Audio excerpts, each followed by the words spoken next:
Seorang wanita diduga disekap dan dianiaya oleh oknum polisi, bahkan dipaksa meracik narkoba. Korban pun melapor ke Bareskrim Polri.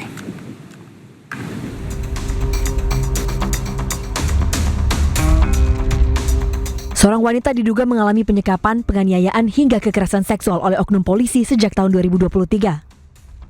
Didampingi tim Hotman 911, wanita berusia 30 tahun ini melaporkan penyekapan, penganiayaan dan kekerasan seksual yang dialaminya ke Bareskrim Polri. Kasus ini terjadi sejak 3 tahun lalu di wilayah Jawa Tengah. Korban menderita luka bakar di tangan dan kaki hingga sulit berjalan akibat disiram air keras. Pelaku yang juga merupakan oknum polisi disebut menikahi korban secara siri. Pelaku pun memaksa korban menggunakan narkoba jenis sabu dan melakukan kekerasan seksual menyimpang.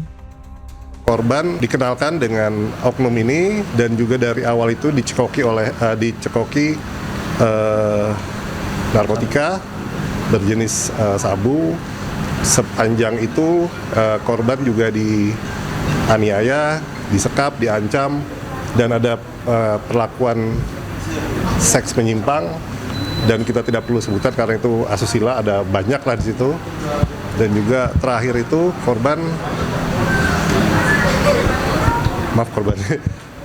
dan juga terakhir itu korban dipaksa membuat sabu sendiri dan ada suatu hal disiram oleh yang diduga air keras. Usai melapor ke Bareskrim Polri, korban dibawa ke Rumah Sakit Polri Kramat Jati untuk divisum. Dari Jakarta, tim liputan iNews melaporkan. Tim kuasa hukum Hotman Paris mendampingi korban penganiayaan dan penyekapan yang diduga dilakukan oknum polisi ke Rumah Sakit Polri Kramat Jati, Jakarta Timur.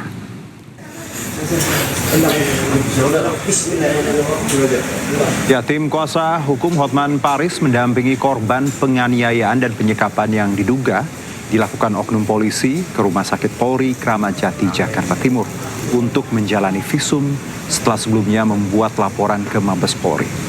Diketahui, korban wanita berinisial M diduga disekap dan dianiaya hingga mengalami luka bakar 47% selama 2,5 tahun.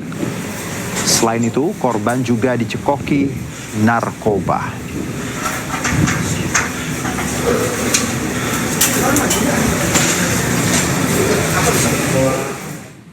Ya, kondisi korban penyiksaan dan penyekapan oleh pelaku yang diduga adalah oknum aparat sungguh memprihatinkan. Korban alami luka bakar hingga 47% di tubuhnya. Dibukul aja. Kalau diketok, pistol. Berarti seorang wanita asal Cirebon, Jawa Barat mengalami luka bakar 47% pada tubuhnya, mulai dari kaki, tangan, hingga punggungnya. Luka tersebut ia dapatkan akibat dipaksa suami sirinya untuk memproduksi obat terlarang sejak bulan September tahun lalu. Di bawah tekanan pelaku, ibu satu anak ini terpaksa menyembunyikan fakta yang membuat tubuhnya terluka parah. Bahkan, saat mendapat perawatan medis di beberapa rumah sakit, korban berinisial M terpaksa berbohong. Ia mengaku bahwa luka itu akibat terkena siraman air panas. Tak hanya itu, korban kerap diperlakukan dengan penuh kekerasan. Selain dipaksa memproduksi obat terlarang, korban juga kerap dicekoki obat terlarang yang dibuatnya itu. Ini tangan sama paha. Karena itu yang akibat yang kemarin pas pembuatan sabu itu tuh kena air kerasnya. Disiram atau disengaja atau enggak sih? Pas pembuatan kan itunya ada api kan, ada api. Nah dianya malahan ke iniin aku. Siram. Iya, jadi aku papa kayak gitu kan. Nah apinya kan ke iniin, dianya malahan ke aku. Awalnya beliau juga ngomong ke pihak keluarga aku karena motor ya, kebakaran motor kayak gitu. Nah kalau aku bilangnya karena gas, karena kena kompor gas di rumah sakitnya tuh. Tapi dari pihak rumah sakit juga ini tuh bukan luka bakar kayak gitu tuh, tahu tuh.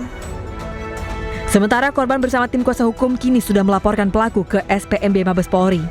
Dari Cirebon, Jawa Barat, Mardika, iNews melaporkan.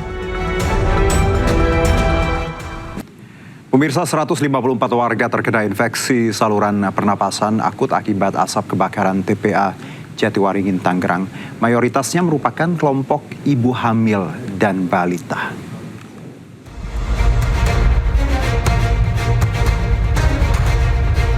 Dinas Kesehatan Kabupaten Tangerang, Banten melaporkan sebanyak 154 warga di wilayahnya tersebut terkena gejala infeksi saluran pernapasan akut yang diduga akibat dampak asap kebakaran di tempat pembuangan akhir Jatiwaringin Mauk.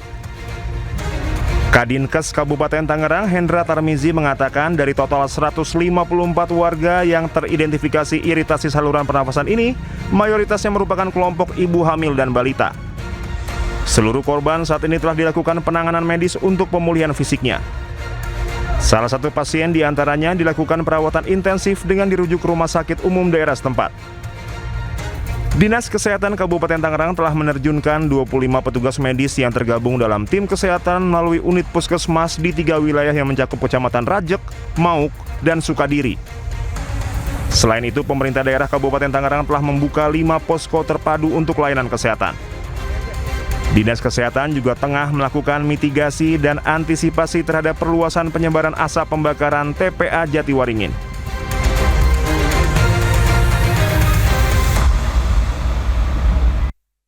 Ya, sementara itu pemirsa, Polda Jabar telah menggelar rekonstruksi kasus dugaan penyekapan dan penganiayaan terhadap seorang perempuan berinisial YT yang dilakukan tersangka Taufik Hidayat. Rekonstruksi menampilkan 21 adegan dengan melibatkan 6 tempat kejadian perkara. Sedikitnya ada 21 adegan pada rekonstruksi kasus dugaan penyekapan dan penganiayaan berat terhadap seorang perempuan berinisial YT yang dilakukan tersangka Taufik Hidayat di Bandung, Jawa Barat. Rekonstruksi melibatkan 6 tempat kejadian perkara dan dihadiri petugas Direktorat PPA Polda Jawa Barat, Jaksa Penuntut Umum, serta kuasa hukum kedua belah pihak. Tersangka memperagakan penyiksaan menggunakan bangku, helm hingga benda tajam.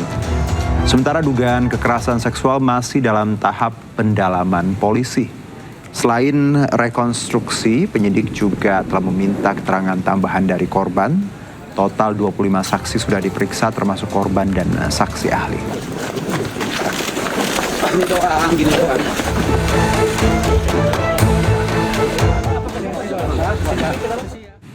Ya, untuk mengetahui informasi terkini terkait dengan hasil rekonstruksi kasus dugaan penyekapan dan penganiayaan yang telah digelar oleh Polda Jawa Barat, kita langsung bergabung dengan rekan Anissa Rizkia yang saat ini berada di lokasi penganiayaan yang dilakukan Taufik Hidayat. Selamat sore, Anissa. Sejauh ini seperti apa suasana di lokasi kejadian usai digelar rekonstruksi? Ya, pasca digelarnya rekonstruksi oleh Direktorat Reserse PPA dan PPO Polda Jawa Barat, kini memang kondisinya suasana di Indekos yakni menjadi salah satu tempat kejadian perkara yang disampaikan oleh pihak Polda Jawa Barat. Ada total 6 TKP yang dilakukan investigasi lebih lanjut untuk mendalami kasus penyekapan dan penganiayaan yang dikategorikan berat oleh Taufik Hidayat kepada seorang gadis bernama YTR. Dan sekarang kalau kita lihat ini adalah lokasi tempat penyekapannya, yakni dari luar nampak tengah disegel oleh pihak kepolisian, baik itu di area halaman, kemudian area gerbang, tepat yang berada di depan kamar dari Taufik Hidayat selaku tersangka dan juga korban tinggal selama 3 bulan terakhir. Ini berada di kawasan Cinunuk yang ada di Cilenyi, Kabupaten Bandung, dan saya akan coba menemui penjaga kos yang pada saat kejadian sempat mengantarkan korban ke rumah sakit. Bisa diperkenalkan Bapak, namanya Pak siapa? Reza. Oke, Pak Reza, bisa disampaikan mengenai kronologis awal pada saat Bapak membawa korban akhirnya ke rumah sakit? Ya, awalnya sih dia tuh minta tolong mau diantar ke rumah sakit gitu kan. Akhirnya dia pesenin Grab. Nah, cuman yang anehnya tuh dia tuh nggak mau nemenin di mobil gitu kan, waktu itu malahan bapak yang disuruh di mobil. Akhirnya nyampe rumah sakit Ujung Berung, habis itu nah baru tahu keadaan pasien itu seperti gimana, baru tahu keadaannya parah gitu kan, sangat parah gitu kan. Nah, dari situ anehnya si Taufik ini si pelaku nggak mengakui sebagai istrinya. Dia pengen diakuinya sebagai saudara gitu. Padahal waktu awal Taufik bersama korban datang kemari mengaku kepada Bapak selaku pasutri ya Pak? Ya iya. Suami istri. Ya iya. Awalnya sih makanya suami istri, makanya setahu Bapak tuh sama di kosan kan di sini tuh setahunya Bapak tuh suami istri. Cuma sampai sekarang dia tuh belum bisa membuktikan bahwa dia tuh sudah menikah. Cuma ngejanjiin terus lah gitu kan, kayak surat-suratnya, kayak buku nikahnya gitu. Kita diperbolehkan mohon izin Bapak untuk masuk ke kamar yang ada di sampingnya saja Pak, yang tidak disegel oleh pihak kepolisian. Baik, Juno dan juga pemirsa, saya akan tunjukkan kepada Anda, ini adalah jalan untuk memasuki kamar korban dan juga tersangka. Cukup sempit sekali, hanya bisa dilalui satu orang saja, dan Pak Reza akan menunjukkannya. Izin Bapak, setiap kamar ukurannya sama Pak? Sama, 2 meter setengah ke 2 meter setengah. Sama satu ukuran, sama ini juga sama bertempatan sebelah kanan si Topik, bekas kamar si Topik. Nah, sama persis seperti ini ya? Iya, sama, ukurannya sama. Nah, kalau saya tidak salah, ini ada informasi bahwa sempat terdengar suara dentuman. Apa Bapak juga sempat mendengarkan setiap hari kah, atau intensitasnya seperti apa Pak? Iya, kalau suara benturan ketembak itu setiap hari, hampir setiap hari gitu kan. Nah, cuman sempat kan Bapak nanyain sama si Topik itu kan, awalnya nanyain kenapa itu suka sering kedengaran suara benturan di tembok. Alasan sih dia kalau misalnya lagi pusing katanya suka nonjokin tembok gitu kan, mukul tembok gitu kan. Kalau kayak gitu. Nah, kondisi terakhir waktu Bapak melihat korban ini seperti apa? Apakah pada saat ia berjalan dari luar kamar kemudian naik ke mobil dan akhirnya Bapak melihat kondisinya di rumah sakit? Awalnya sih belum tahu, kan pakai masker kan, ditutup pakai masker, terus isinya kan kepalanya pakai kerudung, jadi gak kelihatan waktu pas berangkat tuh, gak kelihatan. Cuman pas tahu tuh, pas udah dibalut lukanya sama pihak rumah sakit, baru ketahuan mukanya hancur. Gitu. Selama 3 bulan Bapak baru melihat? Iya, selama 3 bulan. Soalnya pas selama 3 bulan di sana nggak pernah keluar, nggak tahu kan kayak gimana, nggak tahu. Bilangnya pokoknya pas awal ke rumah ke kosan tuh bilangnya istrinya lagi sakit katanya, -17, jadi nggak bisa lihat kayak gitu. Oke. Di area kamar Pak, Bapak sempat melihat nggak ada barang-barang mungkin yang mencurigakan atau bisa disampaikan kepada pemirsa? Itu sih udah dibawa sama polisi, sebagian barang bukti ya banyak sih, ada meja gitu, helm, terus baju yang ada darahnya, sampai tisu banyak, tisu juga dibawa tuh, tisu yang banyak darahnya, terus sampai ada bercak darah tuh sampai ke atas. Kata polisi tuh ya itu bekas darah katanya gitu kan. Oke, baik Pak Reza, boleh kita keluar sebentar dan kita akan tunjukkan kepada pemirsa bahwasannya saat ini kita akan melihat lebih detail kamar, tapi dari luar garis polisi tentunya sesuai dengan kebijakan dari pihak kepolisian. Memang ini disterilisasi. Ini kondisi dari kamar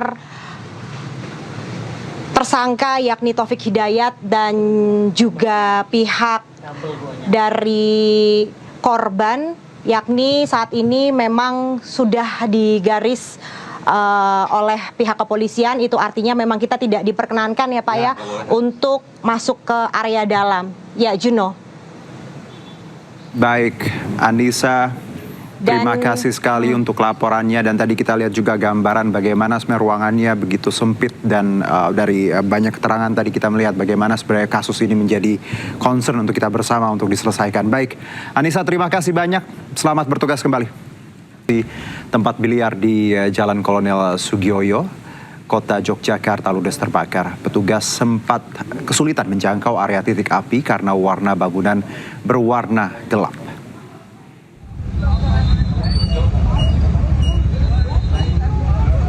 Rama Biliar dan Kafe yang berlokasi di Jalan Kolonel Sugiono, Kemantren Mergansan, Kota Yogyakarta terbakar hebat hingga menghanguskan sebagian bangunan dan isi arena biliar tersebut, seperti 36 meja biliar yang hangus. Api cepat merambat ke isi bangunan karena material yang mudah terbakar. Petugas juga sempat mengalami kesulitan menjangkau area titik api dan asap karena kondisi elemen warna bangunan yang seluruhnya berwarna gelap.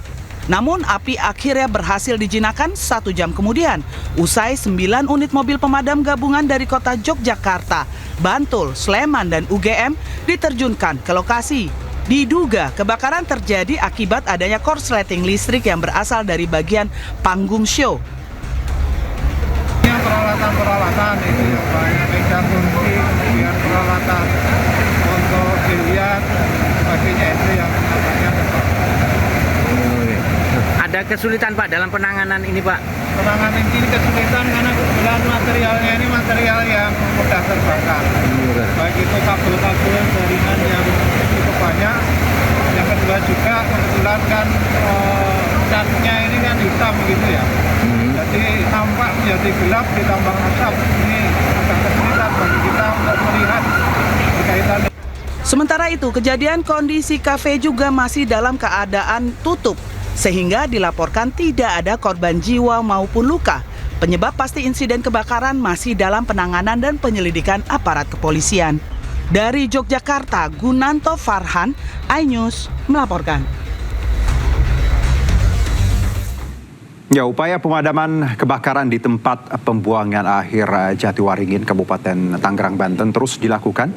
30 personel Manggala Agni diterjunkan membantu pemadaman di TPA Jatiwaringin.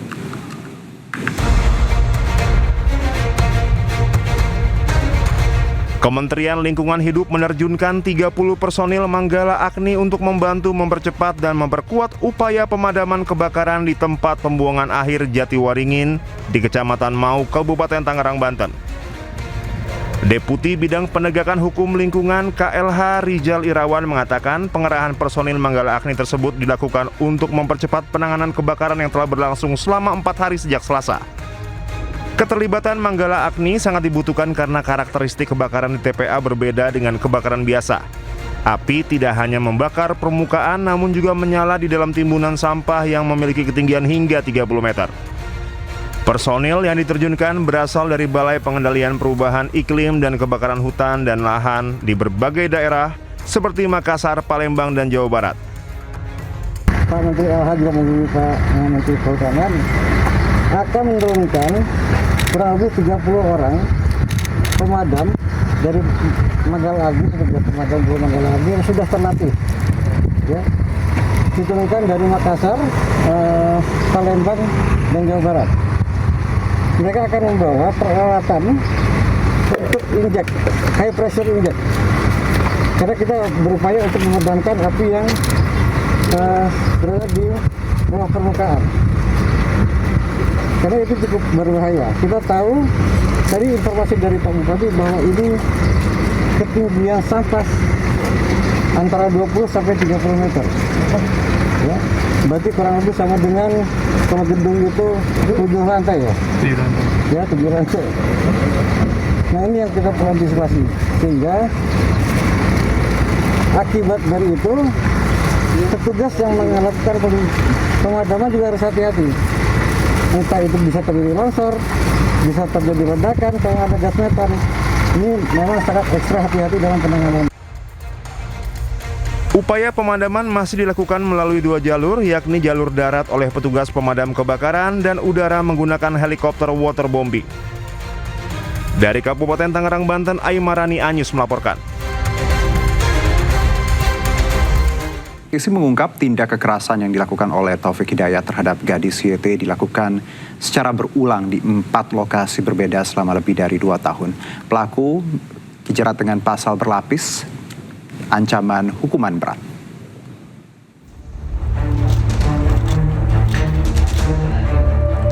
Polda Jawa Barat mengungkap kekejaman Taufik Hidayat. Tersangka kasus penyekapan dan penganiayaan terhadap YTR dilakukan secara berulang kali di 4 lokasi berbeda selama lebih dari 2 tahun, yakni sejak Mei 2024 hingga Juni 2026. Kekerasan dilakukan di 4 tempat tinggal berbeda di wilayah kota dan Kabupaten Bandung, Jawa Barat. Kekerasan yang dilakukan Taufik Hidayat terhadap YTR meliputi pemukulan dengan tangan kosong, helm, besi, hingga benda tajam, serta penyudutan rokok ke tubuh korban. Tak hanya itu, Korban juga dikunci di dalam kamar kos dan ditinggalkan dalam kondisi tidak berdaya. Akibat kekerasan yang terus berulang, korban mengalami luka berat, kehilangan fungsi penglihatan pada kedua matanya, serta kesulitan berjalan akibat luka di bagian lutut.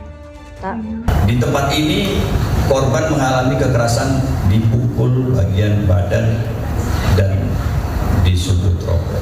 Di TKP kedua ini, terjadilah pemukulan terhadap mata kiri dengan besi. Itu yang menyebabkan, nanti kalau kesehatan tadi tanyakan sama kepala direktur rumah sakit yang sekarang ini dikabarkan tidak bisa melihat. Menurut keterangan korban di TKP ini, tadi TKP kedua mata kiri, di TKP ketiga ini mata kanan, dipukul menggunakan helm dan korban sudah mulai tidak bisa melihat lagi melalui dua matanya. Atas perbuatannya, Taufik Hidayat dijerat pasal berlapis mengenai penganiayaan berat, penyanderaan, dan perampasan kemerdekaan dengan ancaman hukuman maksimal belasan tahun penjara.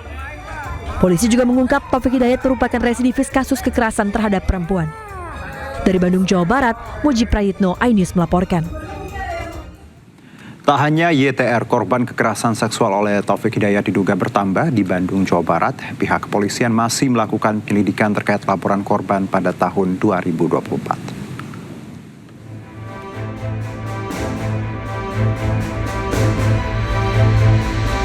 Tak hanya YTR, korban kekerasan seksual oleh Taufik Hidayat diduga bertambah di Bandung, Jawa Barat. Korban merupakan seorang mahasiswi berinisial SA yang terjadi pada tahun 2024. Kekerasan seksual ini juga sudah dilaporkan ke pihak kepolisian. Dari laporan yang sudah diajukan oleh korban, pada siang ini pihak kepolisian mengundang korban ke Polresta Soreang untuk meminta keterangan lebih lanjut. Kombes Pol Rumi Untari, Dir PPA PPO Polda Jawa Barat menjelaskan masih melakukan penyelidikan tentang dugaan tindak pidana kekerasan seksual oleh Taufik Hidayat yang dilaporkan pada tahun 2024. Setahu saya memang waktu itu melaporkan di Polda Jawa 2024 ya, sebelum direktoratnya terbentuk, dan saat ini masih dalam proses penyidikan. Nanti kami cek sejauh mana penanganannya. Saya yakin pasti ada, tapi nanti kami cek ya sampai sejauh mana. Karena yang nanganin sekarang bukan Polda, sudah dilimpahkan ke Polres. Nanti kita cek ya, Mbak. Sebelumnya, Taufik Hidayat pelaku penyekapan dan penyiksaan terhadap korban YTR terjadi selama 3 tahun. Aksi keji pelaku terbongkar 12 Juni lalu saat pelaku menghubungi kakak korban dan menginformasikan bahwa korban dirawat di Rumah Sakit Hasan Sadikin, Bandung. Ditangkapnya Taufik Hidayat, pelaku penyekapan dan penyiksaan sadis terhadap YT, keluarga meminta pelaku dihukum berat. Selain itu, korban juga meminta Taufik Hidayat diganjar hukuman seberat-beratnya. Tim Liputan iNews melaporkan.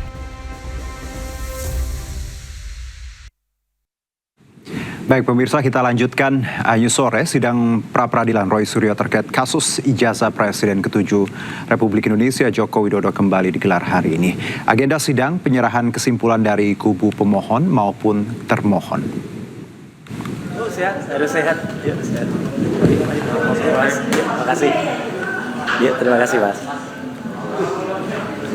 Sidang sampai pada tahap penyampaian kesimpulan dari pihak Roy Suryo dan termohon yakni Polda Metro Jaya. Roy secara tegas menggugat keabsahan penggeledahan dan penangkapan yang dilakukan terhadapnya. Majelis Hakim juga menetapkan sidang putusan akan dibacakan pada Selasa 7 Juli mendatang.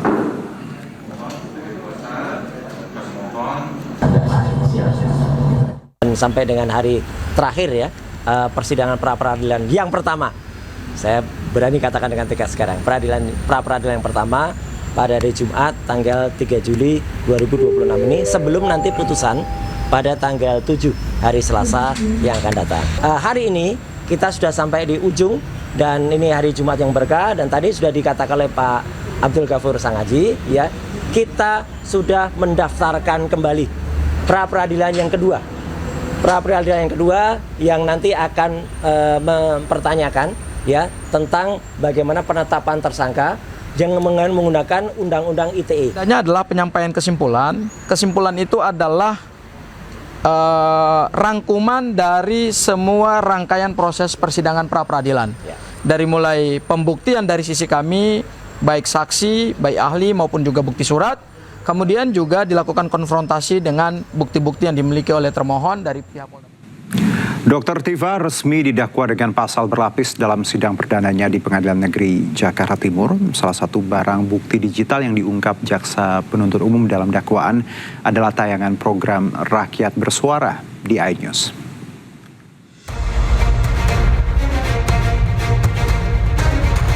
Sidang perdana Dr. Tiva Uziatiasuma atau Dr. Tiva dengan agenda pembacaan dakwaan dalam perkara dugaan pencemaran nama baik dan penyebaran berita bohong terkait dugaan ijazah palsu Presiden ke-7 Republik Indonesia Joko Widodo digelar di Pengadilan Negeri Jakarta Timur, Kamis siang.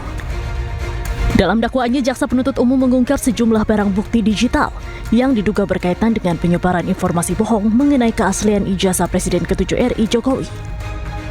Barang bukti tersebut meliputi puluhan unggahan di media sosial X dan Facebook, serta tayangan program Rakyat Bersuara iNews TV yang ditayangkan pada tanggal 29 April 2025. Jaksa menyebut seluruh barang bukti digital telah dianalisis melalui berita acara pemeriksaan laboratoris kriminalistik barang bukti digital. Cek dan uji karbon akan dimintakan oleh Bareskrim. D. Unggahan melalui media sosial YouTube pada akun @official iNews dengan judul full 3 pelapor ijazah Jokowi bersaksi Rakyat Bersuara tanggal 29 April 2025 di mana pembawa acaranya adalah saksi H. Aiman Adi Wicaksono STMSI, maka Anda katakan 100 miliar % palsu. Terdakwa, kalau ini adalah ijazah apa ya? Ijazah kita nggak bisa sebut asli atau palsu ya. Kalau ini ijazah yang diklaim sebagai ijazah Joko Widodo yang menjadi presiden 2014 sampai 2024, maka ini palsu. Saksi Aiman, dari mana Anda bisa mengatakan palsu? Terdakwa, dari mana? Saya melihat dari foto. Terdakwa, foto, oke, silakan. Terdakwa, satu dari foto ya. Kemudian yang kedua, ini materi utama saya, karena saya sebagai dokter yang memang menekuni anatomi gitu ya. Diketahui dalam sidang perdana ini, jaksa penuntut umum membacakan surat dakwaan yang menjerat Dr. Tiva dengan sejumlah pasal, termasuk pasal dalam Undang-Undang ITE serta pasal pencemaran nama baik. Dari Jakarta, tim liputan iNews melaporkan.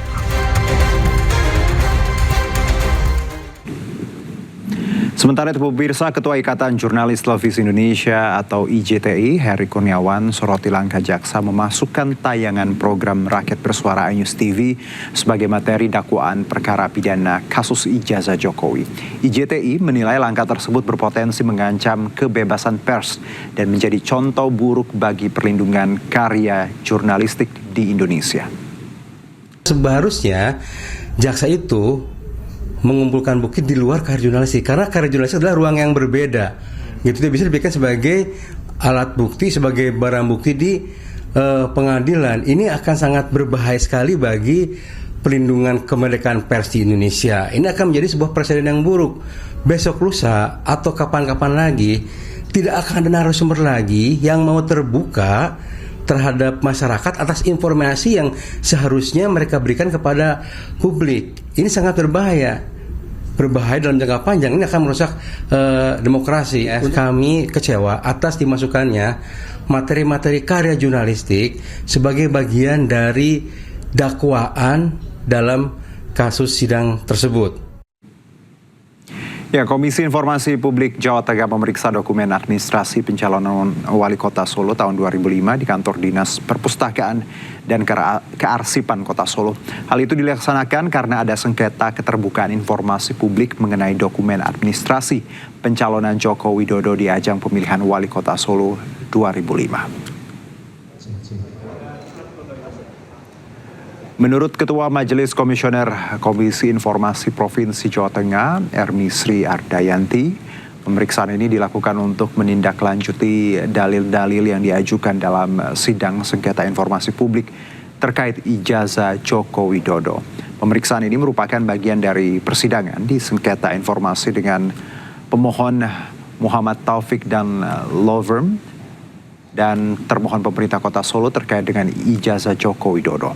Dalam persidangan sebelumnya pihak termohon yakni Pemkot Solo mendalilkan dokumen ijazah yang dimohonkan tersebut tidak dikuasai dimiliki oleh lembaga kearsipan daerah maupun dinas perpustakaan setempat. Jadi hari ini kita melakukan kegiatan yang namanya pemeriksaan setempat. Ini bagian dari persidangan di sengketa informasi dengan pemohon Muhammad Taufik and Loverm dengan termohon pemerintah Kota Surakarta terkait dengan ijazah Bapak Joko Widodo yang dipakai pada saat pendaftaran wali kota ya tahun 2005. Karena pada saat pembuktian di persidangan Dinas Kearsipan dan Perpustakaan yang menjadi termohon prinsipal menyatakan bahwa informasi tersebut tidak dikuasai oleh lembaga kearsipan daerah atau dinas perpusip, maka kami ingin membuktikan yang didalilkan oleh termohon. Jadi apakah betul tidak dikuasai? Kalau tidak dikuasai kan artinya tidak punya ya. Jadi meskipun dikatakan tidak punya, majelis juga harus membuktikan. Oleh karena itu kita akan melakukan pemeriksaan setempat pada saat sidang yang lalu diputuskan seperti itu, dan hari ini kita hadir untuk memeriksa di Depo Arsip. Taufik Hidayat, tersangka kasus penyekapan dan penganiayaan gadis YT, mengakui semua perbuatannya. Taufik melakukan tindakan kekerasan berat di 3 lokasi.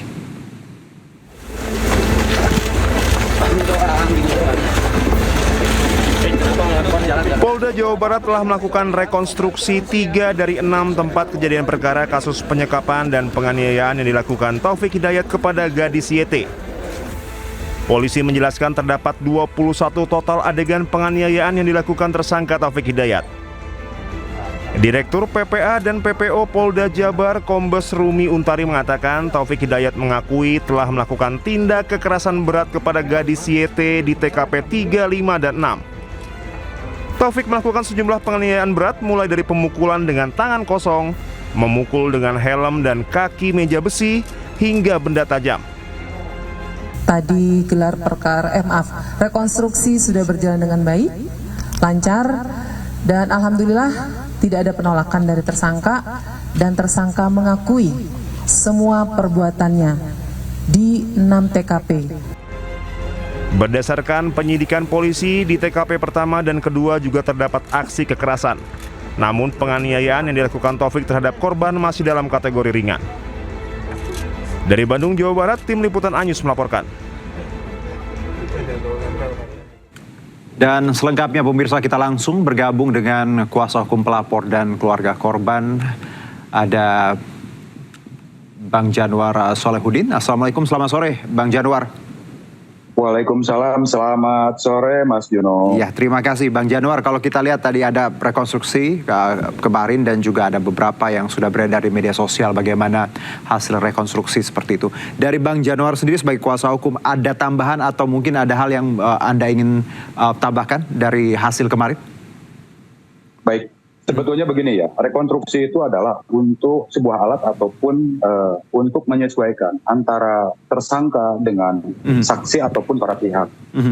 Kita bisa melihat bahwa dari rangkaian dari rekonstruksi itu, ini jelas bahwa ini adalah ada tindakan pidana begitu. Begitu Mas Juno. Oke.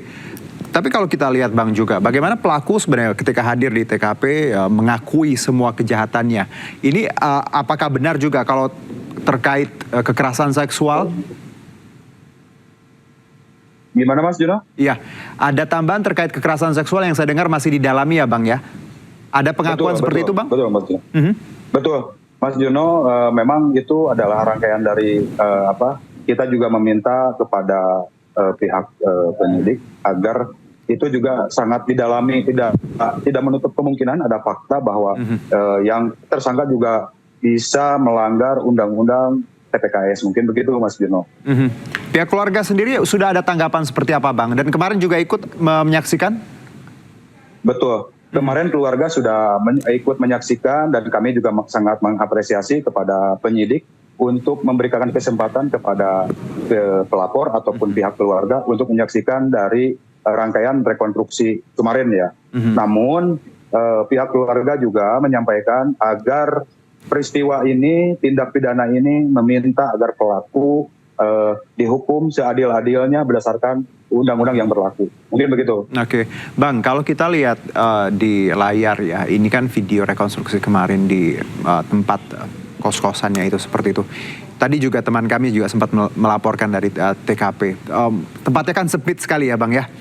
Kiri kanan Betul. Juga berdempetan seperti itu. Dari pengalaman kemarin Bang, apa yang membuat akhirnya ini bisa terbongkar? Karena sebenarnya kan ini cukup mudah untuk tetangga tahu sebenarnya apa yang terjadi. Kenapa begitu ya memakan waktu yang cukup lama untuk akhirnya bisa terbongkar Bang? Kalau dari Anda?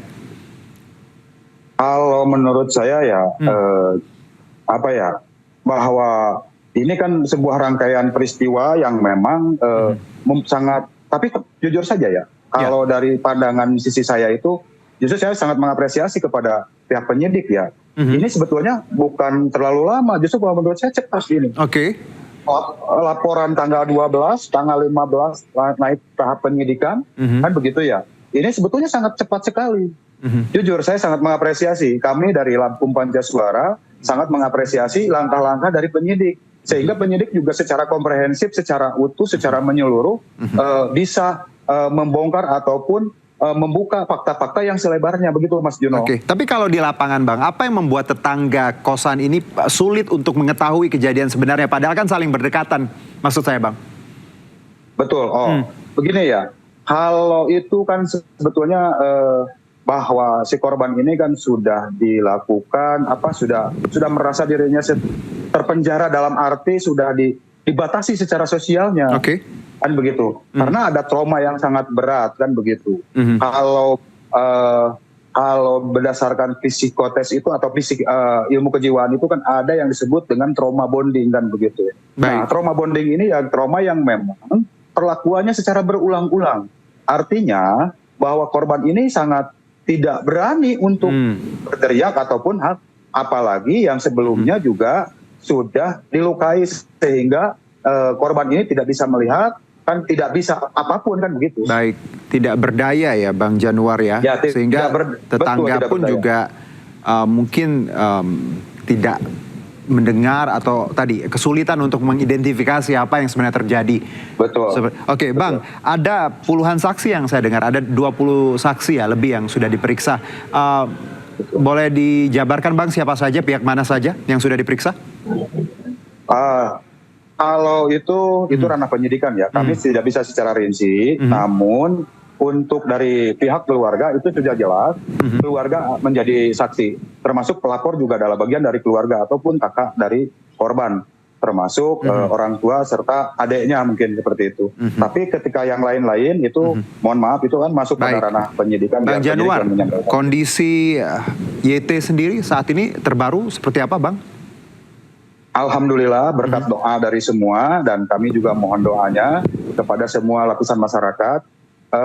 Korban saat ini alhamdulillah sudah berangsur baik, sudah bisa duduk secara walaupun terbatas ya, duduk, terus kemudian sudah bisa makan dan makannya pun sudah bisa request minta misalkan minta mie ayam kan gitu. Terus kemudian tidur juga bisa kiri dan kanan. Alhamdulillah. Kami juga dari pihak kuasa hukum beserta keluarga korban memohon doanya agar semua cepat pulih seperti sedia kala mungkin. Begitu Mas Jono. Iya, pelan-pelan ya Bang ya tadi YT juga bisa ya recovery, nanti juga ada proses plastik surgery, rekonstruksi seperti itu ya, bertahap ya yang saya dengar juga ya. Betul. Oke. Betul. Bang, kita tahu juga Bang Januar, ini kan atensi publik luar biasa ya, termasuk tadi teman-teman netizen, media juga yang meliput ini semua. Ada uang donasi ini Bang yang kita juga dengar seperti itu. Pihak keluarga sudah tahu atau sudah dihubungi atau seperti apa terkait uang donasi yang terkumpul Bang Januar? Sepengetahuan saya, kalau untuk donasi ya banyak memang termasuk dari rekan-rekan kita ya, seperti misalkan, Bang bisa izin, tolong bisa nggak kita bertemu dengan keluarga untuk memberikan donasi. Memang kami kalau untuk proses donasi kita serahkan kepada keluarga langsung. Kalau proses terkait proses hukum yang sedang berjalan, kami yang akan melakukannya seperti itu. Tapi setidaknya keluarga juga sudah mengetahui sebetulnya terkait dengan donasi-donasi tersebut. Jadi kalau mempertanyakan ke kami apakah donasi, apakah saya atau dan rekan-rekan mengetahui, justru kami tidak terlalu mengetahui karena donasi itu langsung kepada keluarga, bukan tidak melalui kepada kami. Kalaupun memang dari rekan-rekan ada yang mau mendonasi, ingin ketemu dengan keluarga, ya kami hanya bisa menginformasikan kepada keluarga bahwa yang bersangkutan akan menemui keluarga, dan kami juga menyampaikan memang untuk saat ini banyak permintaan ingin ketemu dengan korban, namun korban tidak bisa ditemui. Baik, Bang, Bang, mungkin singkat saja. Saya dengar ada kemungkinan akan ada korban lain. Apakah benar, Bang, temuan ini di lapangan ketika rekonstruksi atau mungkin pengakuan ada menuju ke arah sana? Kalau itu kita juga tidak menutup kemungkinan tidak menutup kemungkinan, tetapi kita juga sebetulnya lebih konsen kepada pelaporan yang klien kami laporkan kepada penyidik. Jadi kami hanya lebih konsen kepada itu. Terkait dengan hal-hal lain, kami sangat mempercayai kepada penyidik untuk tadi saya sampaikan, tidak menutup kemungkinan ada fakta-fakta baru atau bahkan mungkin bisa menerapkan kembali pasal-pasal yang berlapis begitu. Baik, Bang Januar, terima kasih banyak atas waktunya. Sama-sama, Mas Juno.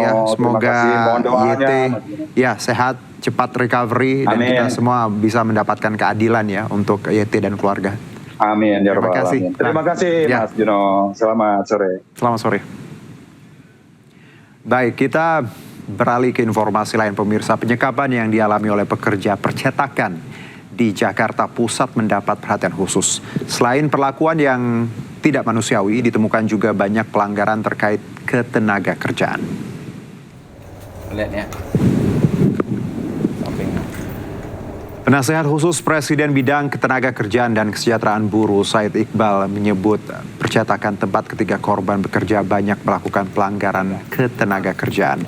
Berdasarkan informasi yang didapat langsung dari korban, pelaku memperlakukan korban dengan cara yang tidak manusiawi. Mulai dari menyekap dan merantai korban di salah satu ruangan hingga tidak diberi makan berhari-hari. Selain perlakuan yang tidak manusiawi, Said Iqbal masih mendalami kategori dari percetakan tersebut.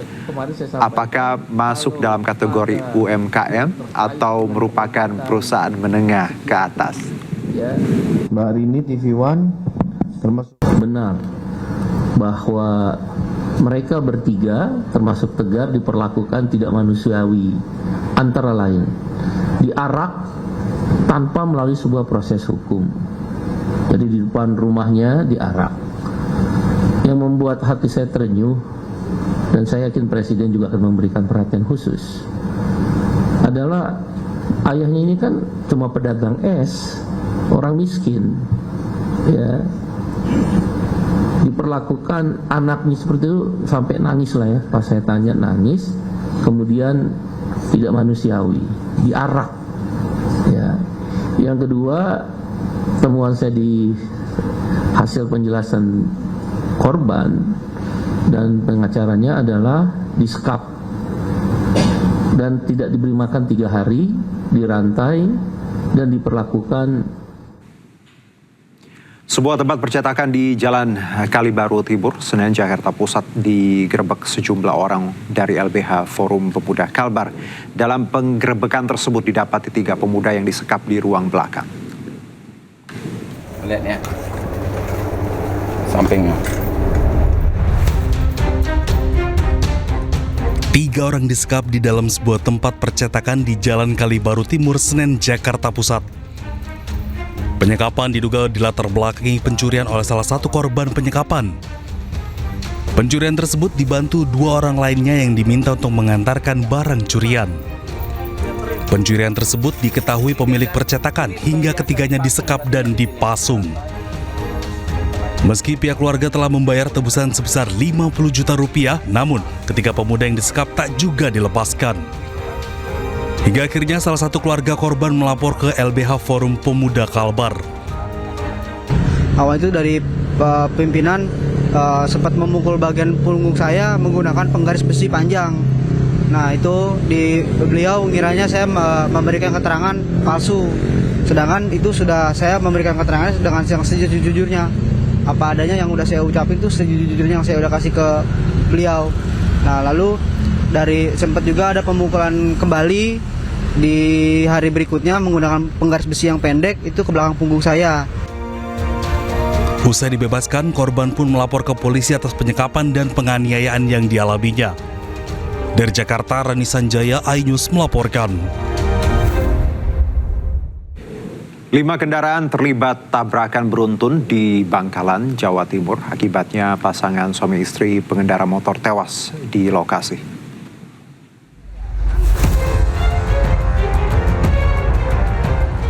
Dua orang yang berlari ini langsung tidak kuat menahan harunya karena 2 orang pemotor yang tewas di tempat adalah anggota keluarganya. Jasad kedua korban sangat mengenaskan akibat terseret di bawah bus. Bahkan jasad salah satu korban masih belum bisa dikeluarkan dari kolong bus. Peristiwa yang terjadi di Jalan Raya Akses Suramadu, Kabupaten Bangkalan, Jawa Timur, tentu saja meninggalkan duka yang mendalam. Proses evakuasi satu jenazah ini pun berlangsung dramatis.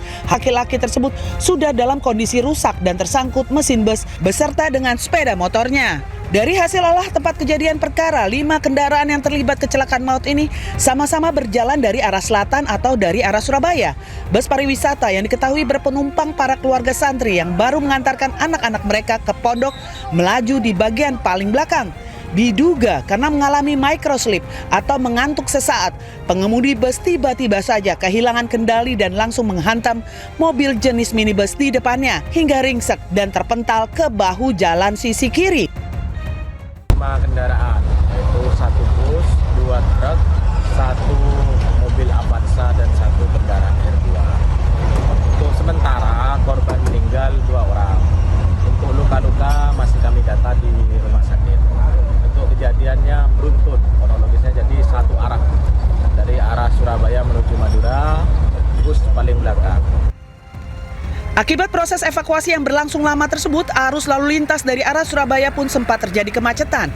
Pihak kepolisian mengimbau agar para pengemudi lebih berhati-hati di sepanjang jalan akses Suramadu yang berupa jalur lurus dan panjang, serta seringkali melenakan para pengendara. Dari Bangkalan, Jawa Timur, Taufik Syahrawi, iNews melaporkan.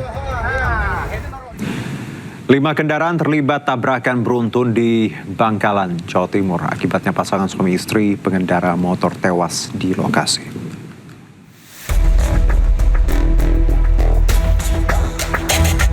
Tabrakan beruntun melibatkan bus, 2 truk, 1 mobil, dan 1 sepeda motor terjadi di Jalan Raya Akses Suramadu, Kabupaten Bangkalan. Kecelakaan bermula saat kelima kendaraan tersebut melaju dari arah Surabaya. Saat tiba di lokasi, bus rombongan santri menabrak mobil minibus di depannya. Laju bus tak terkendali hingga kemudian kembali menabrak sepeda motor dan 2 truk box. Kedua truk box bermuatan tersebut langsung terguling ke sisi kanan dan di tengah badan jalan. Naas, pengendara motor suami istri tewas di lokasi setelah terseret bus. Nabrak Avanza. Yang Bis. Habis nabrak Avanza, baru nabrak sepeda motor yang kecelakaan meninggal ini. Habis nabrak kecelakaan, yang sepeda motor baru nabrak box ini. Box ini terpental, lari putar balik, baru nabrak ini. Truk satunya? Iya. Berarti ada berapa kendaraan? Kurang lebih ada 5. Yang meninggal sementara? Yang meninggal 2 sepeda motor, suami istri.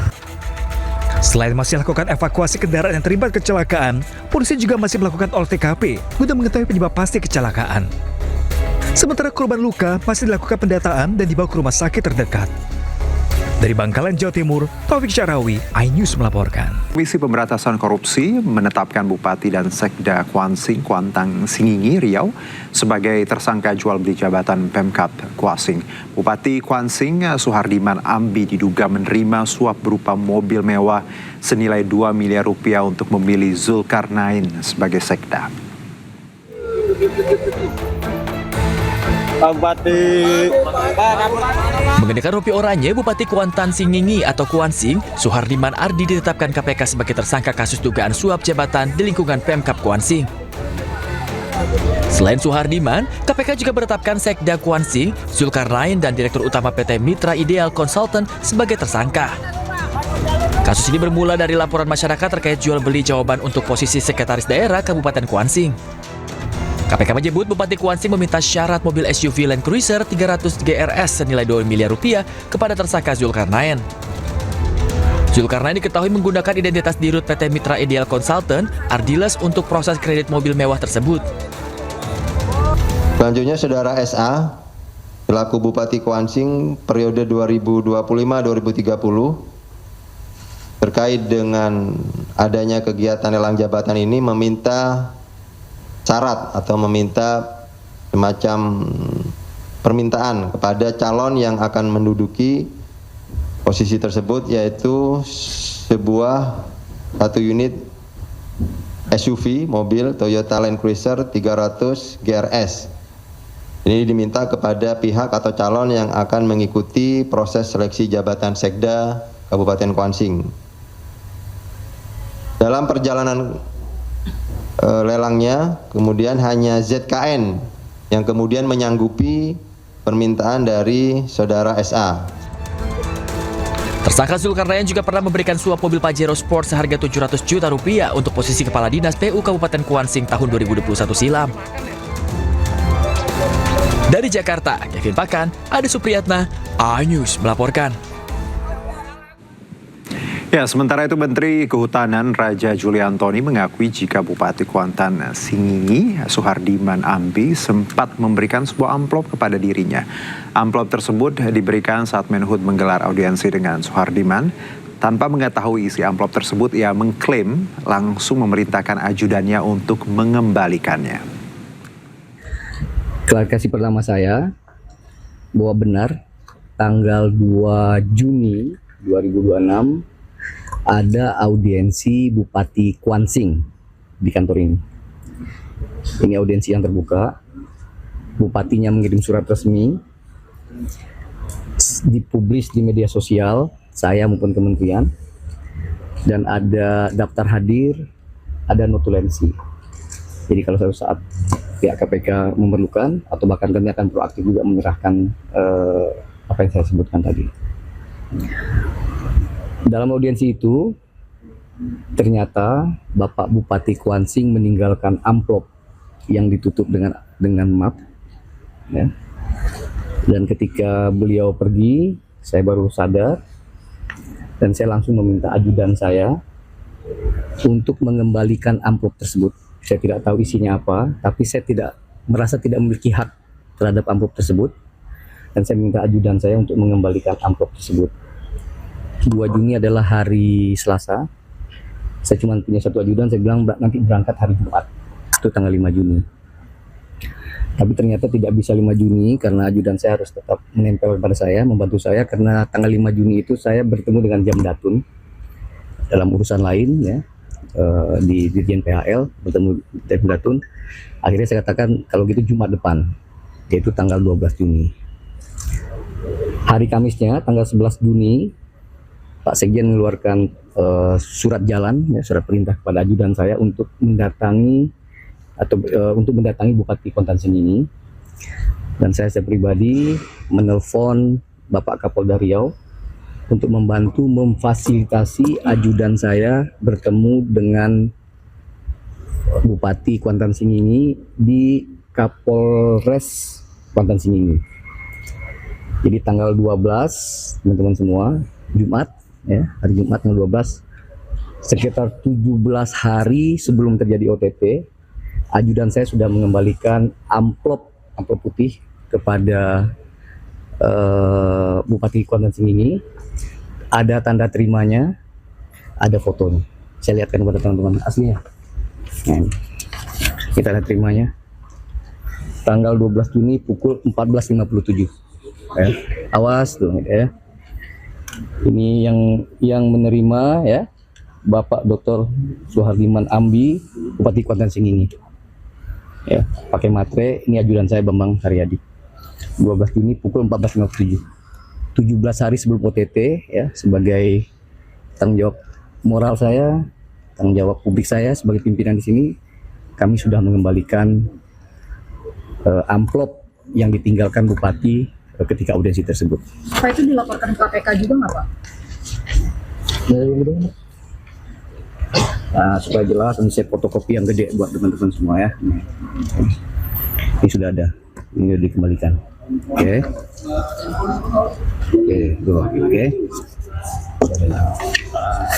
Fotonya, ini fotonya juga ada.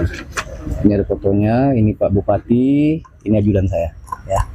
Jadi 12 Juni sekali lagi, 12 Juni, 17 hari sebelum OTT itu, sebagai tanggung jawab moral saya, sebagai Komisi Pemberantasan Korupsi, ya, gratifikasi, saya kembalikan amplop yang saya sebenarnya tidak tahu apa isinya dan saya merasa itu bukan hak saya. Sementara itu pemirsa, Bupati Langkat Syah Afandi atau Ondim tiba di gedung KPK usai terjaring operasi tangkap tangan terkait kasus suap proyek di Kabupaten Langkat. Bupati Langkat Syah Afandi tiba di gedung KPK dengan mengenakan mobil dan langsung mengarah ke dalam gedung KPK Jakarta Jumat siang. Adapun operasi tangkap tangan ini berkaitan dengan suap proyek di Dinas Pendidikan dan Dinas Perumahan serta kawasan permukiman Kabupaten Langkat. Total ada 7 orang ditangkap pada wilayah yang berbeda, yaitu Langkat, Binjai, dan Medan. Bahwa dalam peristiwa tertangkap tangan tersebut, tim penyelidik mengamankan sejumlah 7 orang. 1 orang merupakan penyelenggara negara, 1 orang merupakan ASN di Kabupaten Langkat, dan 5 orang lainnya merupakan pihak swasta. Dari 7 orang yang diamankan tersebut, salah satunya adalah Bupati. Rama Biliar dan Kafe yang berlokasi di Jalan Kolonel Sugiono, Kemantren Mergansan, Kota Yogyakarta terbakar hebat hingga menghanguskan sebagian bangunan dan isi arena biliar tersebut, seperti 36 meja biliar yang hangus. Api cepat merambat ke isi bangunan karena material yang mudah terbakar. Petugas juga sempat mengalami kesulitan menjangkau area titik api dan asap karena kondisi elemen warna bangunan yang seluruhnya berwarna gelap. Namun api akhirnya berhasil dijinakan 1 jam kemudian usai 9 unit mobil pemadam gabungan dari kota Yogyakarta, Bantul, Sleman, dan UGM diterjunkan ke lokasi. Diduga kebakaran terjadi akibat adanya korsleting listrik yang berasal dari bagian panggung show. Peralatan itu ya, banyak meja kunci, kemudian peralatan untuk biliar dan sebagainya itu yang namanya. Ada kesulitan Pak dalam penanganan ini Pak? Penanganan ini kesulitan karena kebetulan materialnya ini material yang mudah terbakar. Baik itu kabel-kabel jaringan yang cukup banyak. Yang kedua juga kebetulan kan catnya ini kan hitam gitu ya. Jadi nampak menjadi gelap ditambah asap. Ini agak kesulitan bagi kita untuk melihat berkaitan. Sementara itu, kejadian kondisi kafe juga masih dalam keadaan tutup, sehingga dilaporkan tidak ada korban jiwa maupun luka. Penyebab pasti insiden kebakaran masih dalam penanganan dan penyelidikan aparat kepolisian. Dari Yogyakarta, Gunanto Farhan, iNews melaporkan. Pemirsa, di mana informasi perhatian bagi para pemilik anjing sebagai hewan peliharaan untuk selalu mengendalikan anjingnya agar tidak melukai orang lain di kawasan Pondok Kelapa, Jakarta Timur.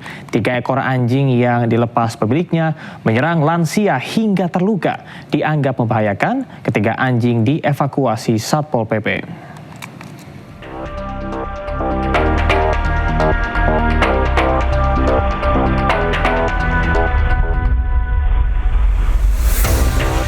Seorang nenek yang tengah berolahraga tiba-tiba diserang 3 ekor anjing yang dilepas pemiliknya di kawasan Pondok Kelapa, Jakarta Timur.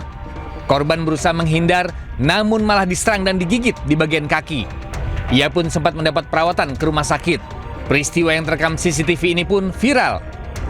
Mengetahui adanya penyerangan ini, petugas Satpol PP Kelurahan Pondok Kelapa langsung mengevakuasi ketiga anjing tersebut dari pemiliknya. Selain itu, pihak kelurahan juga meminta pemilik anjing bertanggung jawab atas insiden yang menimpa korban. Ya, mohon kalau yang punya binatang yang membahayakan dipelihara dengan baik. Kalau perlu divaksin, disuntik, ya disuntik, gitu aja pesannya. Karena membahayakan orang banyak. Apalagi kita yang sudah tua ini, kadang-kadang larinya kan terbatas. Pihak kelurahan juga mengimbau kepada seluruh pemilik hewan peliharaan untuk selalu waspada agar kejadian serupa tidak terulang. Karena cemburu, seorang pria membakar kekasihnya sendiri hingga luka parah. Ia tidak terima korban diputus setelah berpacaran selama 7 bulan.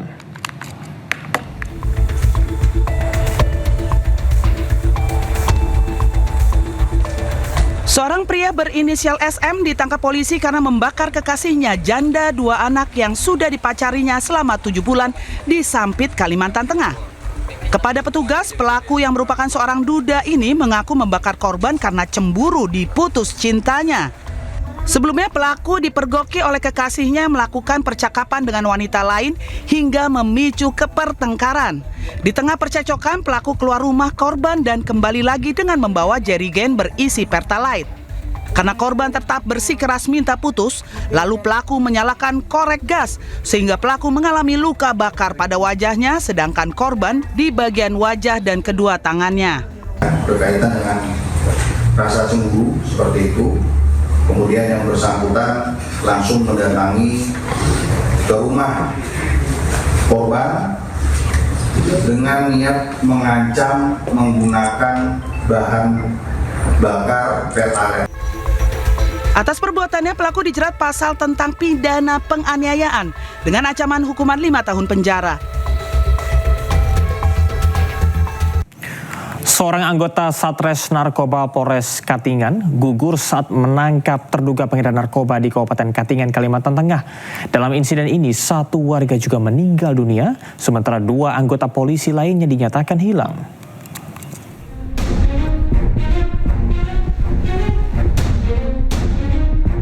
Aibda Yudi, anggota Satres Narkoba Polres Katingan, Kalimantan Tengah, ditemukan meninggal dunia dengan luka di kepala serta jari tangan.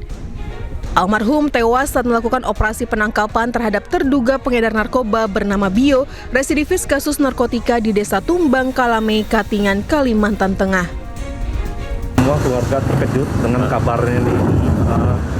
Makanya semua kita terkejut dengan kabar ini karena kita tidak tahu apa yang terjadi. Pada pagi hari ini, pagi tadi, baru kita dapat informasi memang luka di kepala. Terus ada di bagian lain? Kalau bagian lain kita nggak lihat, cuma di kepala, berapa luka di kepala dengan di tangan. Terduga pelaku sempat berhasil ditangkap petugas, namun situasi berubah saat sejumlah anggota keluarganya muncul dan melakukan penyerangan menggunakan parang. Polisi terpaksa melakukan tindakan tegas dan terukur yang mengakibatkan seorang keluarga terduga pelaku meninggal dunia. Kejadian memicu kedatangan warga yang diduga terprovokasi sehingga terjadi penyerangan massa terhadap petugas kepolisian. Dalam upaya menyelamatkan diri, anggota Satres Narkoba melarikan diri dengan berenang menyeberangi sungai. Massa bahkan sempat menembakkan senjata api rakitan ke arah petugas yang melarikan diri. Usai kejadian, Aibda Yudi gugur, sedangkan 2 anggota Satres Narkoba hilang. Di Desa Tumbang Kalame saat ini sedang kondusif dan kami sudah selesai melaksanakan olah TKP. Upaya kami saat ini sedang berfokus untuk pencarian anggota kami yang masih belum ditemukan. Proses pencarian terhadap 2 anggota Satres Narkoba yang hilang masih terus dilakukan secara intensif.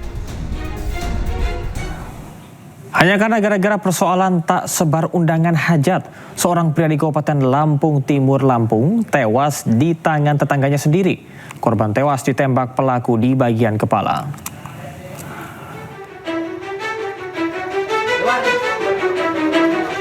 Tetangga tembak tetangga terjadi di Desa Negeri Agung, Kecamatan Gunung Pelindung, Kabupaten Lampung Timur, Lampung pada Kamis siang. Korban bernama Pendi ini seketika tewas terkapar bersimbah darah usai proyektil peluru bersarang di kepalanya. Korban ditembakkan pelaku bernama Andi Rustam menggunakan sepucuk senjata api rakitan miliknya. Dari keterangan saksi, kejadian bermula dari cekcok persoalan undangan hajatan yang diamanahkan kepada korban untuk disebar ke kampung tetangga. Namun seketika adu mulut menjadi semakin memanas saat pelaku mengetahui bahwa undangan dititip korban ke temannya. Korban ini adalah diberi tugas membagikan undangan. Dalam membagikan undangan tersebut itu ke desa tetangga. Nah, dari situ undangan tersebut ternyata dititipkan lagi oleh korban. Setelah itu ditanya pelaku selaku yang memang tuan rumah yang akan hajatan tersebut, ditanya undangannya sudah dibagikan atau belum. Bahasanya udah tapi dititipkan. Nah, jadi emosinya mungkin dari situ. Korban saat ini telah dibawa menuju Rumah Sakit Bayangkara Polda Lampung untuk dilakukan otopsi. Sementara pelaku melarikan diri dan sedang dalam pengejaran petugas kepolisian dari Polres Lampung Timur.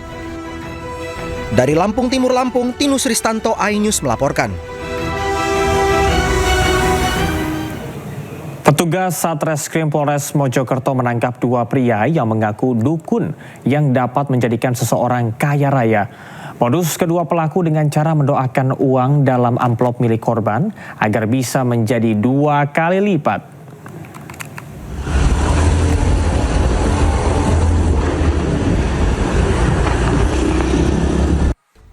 Petugas Resmob Satreskrim Polres Mojokerto menangkap 2 pelaku pengganda uang saat bersembunyi di sebuah musola di Kecamatan Gondang, Kabupaten Mojokerto, Jawa Timur. Keduanya ditangkap polisi karena melakukan penipuan kepada warga Kabupaten Sidoarjo dengan pura-pura menjadi dukun pesugihan uang balik. Korban diiming-imingi pelaku karena sedang butuh uang dengan memasukkan uang korban ke amplop dan didoakan oleh pelaku. Setelahnya, jika dipakai belanja, uang akan kembali tetap utuh. Seperti uang 10 juta dipakai beli motor akan kembali menjadi 20 juta rupiah. Amplop itu tadi ditukar oleh si pelaku, si ARW, ditukar. Nah, setelah ditukar, dikasih tahu kepada korban, jangan dibuka sampai sebelum Anda sampai di rumah. Nah, kemudian setelah turun dari mobil, karena curiga sama korban itu dibuka, ternyata isinya kertas. Atas perbuatan kedua tersangka mengakibatkan korban rugi 22 juta rupiah. Guna mempertanggungjawabkan perbuatannya, para pelaku terancam hukuman 4 tahun penjara. Dari Kabupaten Mojokerto, Jawa Timur, Solahuddin, iNews melaporkan. Pergoki aksi pencurian pakaian dalam wanita, warga desa Pucung Bedug, Banjarnegara, Jawa Tengah membakar sepeda motor pelaku. Pelaku diduga memiliki kelainan orientasi seksual.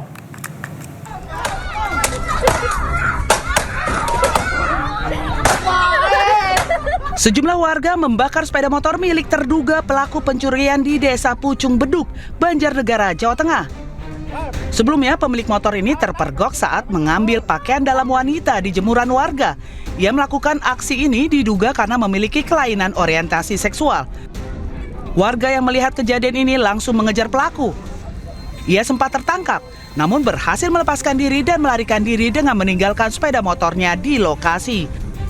Warga akhirnya melampiaskan kekesalannya dengan membakar sepeda motor yang ditinggalkan.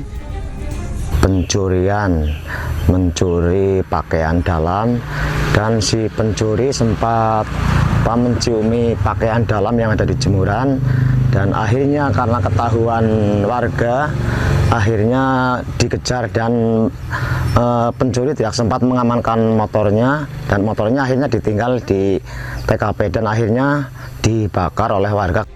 Kasus ini telah dilaporkan warga ke kantor polisi setempat untuk penyelidikan lebih lanjut. Abdul Latif, karyawan toko perlengkapan pedal di Kebayoran Lama, Jakarta Selatan yang disekap dilaporkan balik atas dugaan pencurian 10 raket padel dan sepasang sepatu. Dirinya dilaporkan setelah orang tua Latif lebih dulu melaporkan dugaan penyekapan yang dialami oleh anaknya.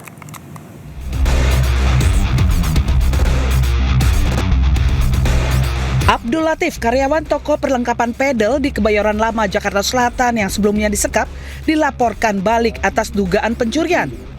Dirinya dilaporkan pada tanggal 25 Juni 2026 setelah orang tuanya lebih dulu melaporkan dugaan penyekapan yang dialami anaknya di tempat kerjanya.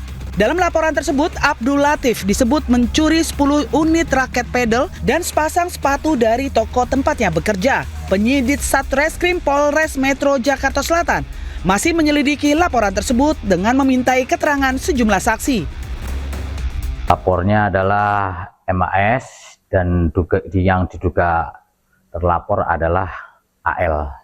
Jadi dari laporan polisi, barang yang telah dilaporkan dicuri adalah 10 raket padel ya, dan juga sepasang sepatu. Sebelumnya, Abdul Latif, karyawan toko perlengkapan pedal di kawasan Kebayoran Lama, Jakarta Selatan, diduga disekap dan disiksa oleh rekan-rekan kerjanya setelah diduga mencuri raket pedal dari tempat kerjanya. Meski terus digempur Israel dan Amerika Serikat, Iran tidak gentar. Kepada media setempat, Iran menunjukkan fasilitas militernya yang masih tegak berdiri.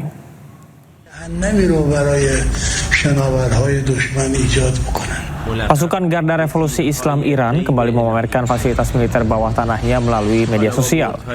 Video ini menunjukkan terowongan berisi rudal dan senjata lainnya. Terowongan ini dibangun khusus untuk meluncurkan rudal ke arah kapal induk Amerika di Teluk Persia. Fasilitas ini sangat kokoh dan dirancang agar sulit dihancurkan oleh serangan udara musuh.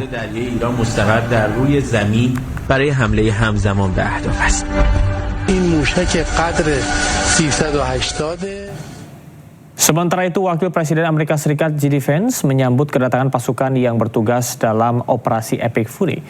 Di depan pasukannya, Vance ucapkan terima kasih dan klaim sukses menaklukkan Iran. This wing just finished, came home in May from a historic 11-month deployment.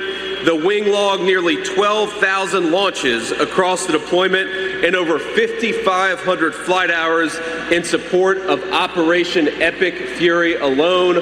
All of the great things that we've accomplished, you guys are the reason that we've been able to accomplish it. So thank you and welcome home. A little bit late, but welcome home.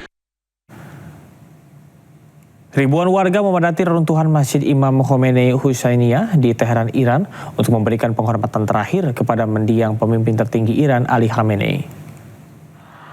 Ya Hussein.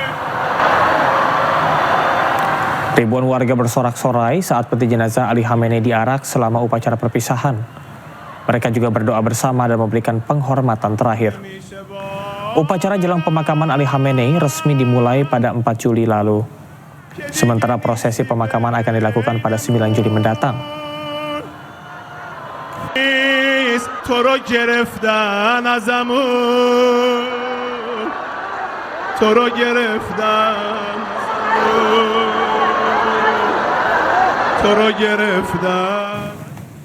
Menteri Keamanan Israel Itamar Ben-Gvir melakukan kunjungan ke pemukiman warga Palestina di Yerusalem Timur. Ia menyebut pasukan Israel telah menghancurkan 20 rumah dan menuntut lebih banyak rumah lagi diratakan.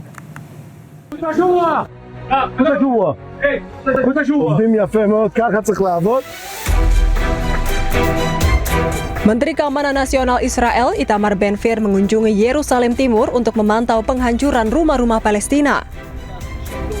Ia mengklaim bahwa 20 bangunan ilegal warga Palestina telah dihancurkan, bahkan menuntut agar lebih banyak rumah lagi yang diratakan. Di tengah kunjungannya, ia juga sempat adu mulut dengan warga Palestina.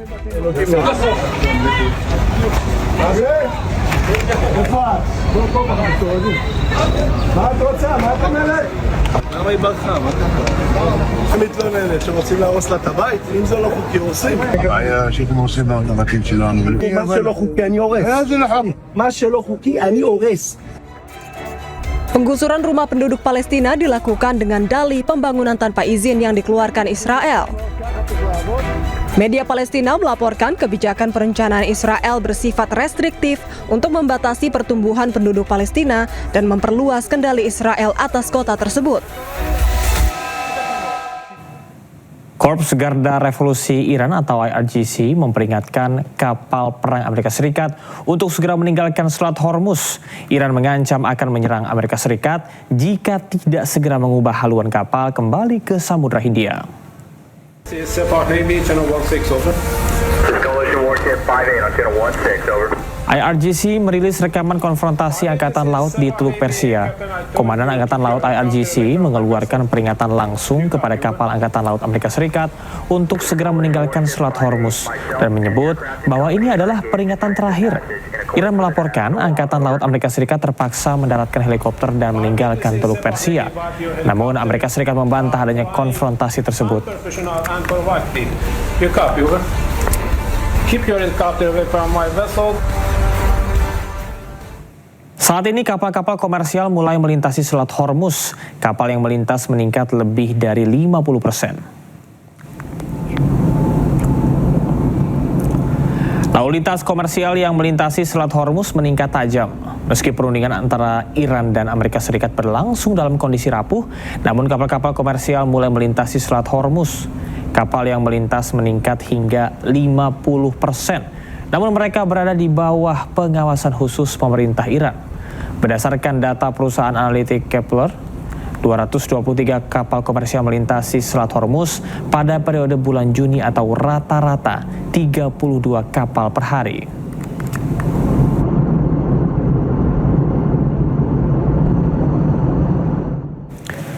Sementara itu di tengah sorotan masyarakat dunia, Iran menegaskan tidak akan mundur dari Selat Hormuz. Kapal-kapal bisa melintasi Selat Hormuz tanpa biaya selama 60 hari ke depan. به راحتی این کار دیگه انجام شده هیچ اتفاقی هم خلاف اون از بعد از اون شب دیگه تا الان هیچ ممانعتی برای این کار انجام نشده ما از روزی که در حقیقت محاصره رو برداشتیم تا امروز بیش از 40 میلیون بشکه نفت صادر کردیم خب شما نگاه کنید این در مقابل توی چند روزی که من میگم شاید کمتر از 10-12 روز دیگه که این اتفاق افتاد. Sementara itu kapal milik Pertamina yang sempat tertahan di Selat Hormuz satu persatu telah meninggalkan Selat Hormuz. Kini tersisa satu kapal yang masih tertahan di selat tersebut. Banget kapalnya. Nah itu namanya Gamsunoro Pertamina. Pemirsa, kapal Gamsunoro milik Pertamina berhasil melintasi Selat Hormuz. Keberhasilan ini menjadi kabar menggembirakan di tengah gejolak harga minyak dunia akibat penutupan Selat Hormuz. Berdasarkan informasi sementara, seluruh kapal Gamsunoro dalam keadaan sehat. Meski satu kapal berhasil melintas, namun kapal Pertamina Pride masih tertahan dan juga menunggu izin melintas. Rencana pelayaran menuju kilang Cilacap juga masih tertunda. Kapal yang lain, kata-kata yang berlabuh jangkar di sini itu tentunya untuk Pride sampai dengan saat ini kami sedang berproses untuk perizinannya. Nah, dan saat ini karena Selat Hormuz sudah memanas kembali, sehingga pelaksanaan kargo dari Pride masih tertunda, dan nanti apabila sudah melintas benar itu adalah untuk di Cilacap. 1000 hari perang menghancurkan Gaza, ribuan warga Palestina kini hidup dalam keputusasaan di tengah reruntuhan.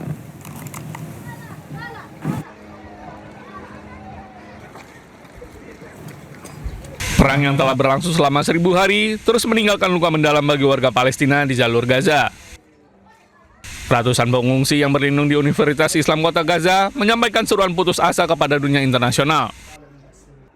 Mereka mengaku setiap hari harus berjuang untuk mendapatkan keamanan, makanan, air bersih, dan kebutuhan dasar lainnya.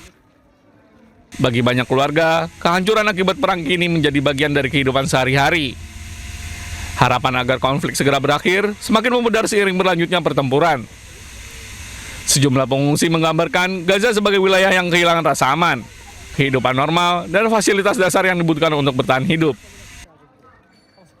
صار لها هنا 1000 يوم واعتقادي أنا أنها مش هتقف هتستمر ويمكن تستمر كمان قد اللي راح لأن أنت شايف اليهود اليوم بتزيد اغتيالات حصار بتضايق على الناس طلبات جديدة ما فيش شيء يعني بوادر خير إنك تقول ها بدأت. Di tengah kondisi yang terus memburuk, warga Palestina kembali menjurukan agar komunitas internasional segera mengambil langkah nyata untuk memperluas akses bantuan kemanusiaan dan meringankan penderitaan jutaan warga sipil yang terdampak konflik. Keajaiban terjadi, 8 hari terkubur di bawah reruntuhan bangunan. Seorang pria korban gempa Venezuela akhirnya berhasil dievakuasi dalam keadaan hidup.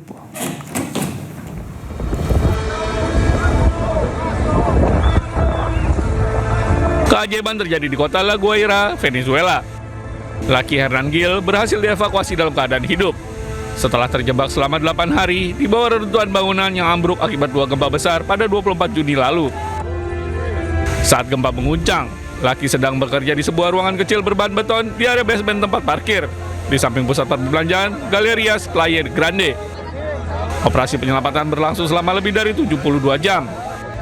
Lebih dari 100 personel pencarian dan penyelamat dari berbagai negara diterjunkan untuk menebus lapisan reruntuhan yang sangat berbahaya. O sea, es algo que realmente para nosotros es un milagro. Y cómo me siento, es increíble, ¿verdad? No nos lo creemos, pero hoy por hoy podemos decir, don Hernán va a estar con su familia próximamente. Entonces, nos damos por servidos aquí en Venezuela y no va a ser lo único, porque después de esto ya tenemos otros objetivos, nos vamos a trasladar a otras partes para poder tratar de poder aliviar un poco el sufrimiento humano, pero es increíble. Setelah dievakuasi, Laki langsung dibawa ke pusat layanan kesehatan untuk mendapatkan perawatan medis secara intensif. 2 gempa berkekuatan magnitudo 7,2 dan 7,5 yang mengguncang Venezuela pada 24 Juni menyebabkan kerusakan luas dan ribuan korban jiwa.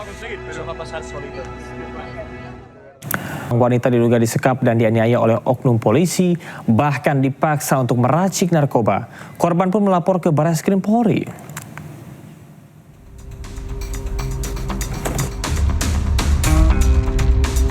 Seorang wanita diduga mengalami penyekapan, penganiayaan hingga kekerasan seksual oleh oknum polisi sejak tahun 2023.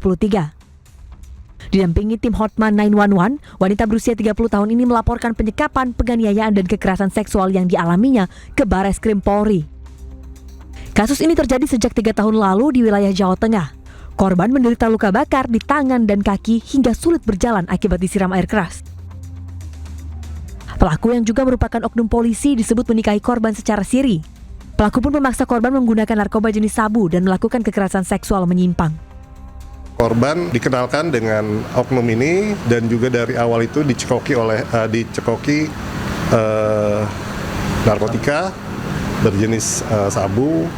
Sepanjang itu korban juga dianiaya, disekap, diancam dan ada perlakuan seks menyimpang. Dan kita tidak perlu sebutan karena itu asusila, ada banyak lah di situ. Dan juga terakhir itu korban dan juga terakhir itu korban dipaksa membuat sabu sendiri dan ada suatu hal disiram oleh yang diduga air keras. Usai melapor ke Barreskrim Polri, korban dibawa ke Rumah Sakit Polri Kramat Jati untuk divisum. Dari Jakarta, tim liputan iNews melaporkan. Tim kuasa hukum Hotman Paris mendampingi korban penganiayaan dan penyekapan yang diduga dilakukan oleh oknum polisi ke Rumah Sakit Polri Kramat Jati, Jakarta Timur. Tim kuasa hukum Hotman Paris mendampingi korban penganiayaan dan penyekapan yang diduga dilakukan oleh oknum polisi ke Rumah Sakit Polri Kramat Jati, Jakarta Timur untuk menjalani visum setelah sebelumnya membuat laporan ke Mabes Polri. Diketahui korban wanita berinisial M diduga disekap dan dianiaya hingga mengalami luka bakar 47% selama 2,5 tahun. Selain itu korban juga dicekoki oleh narkoba.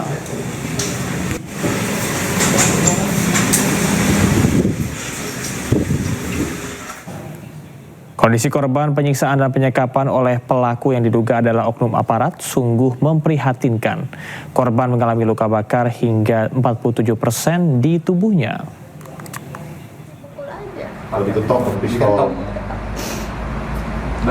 Seorang wanita asal Cirebon, Jawa Barat mengalami luka bakar 47% pada tubuhnya, mulai dari kaki, tangan, hingga punggungnya.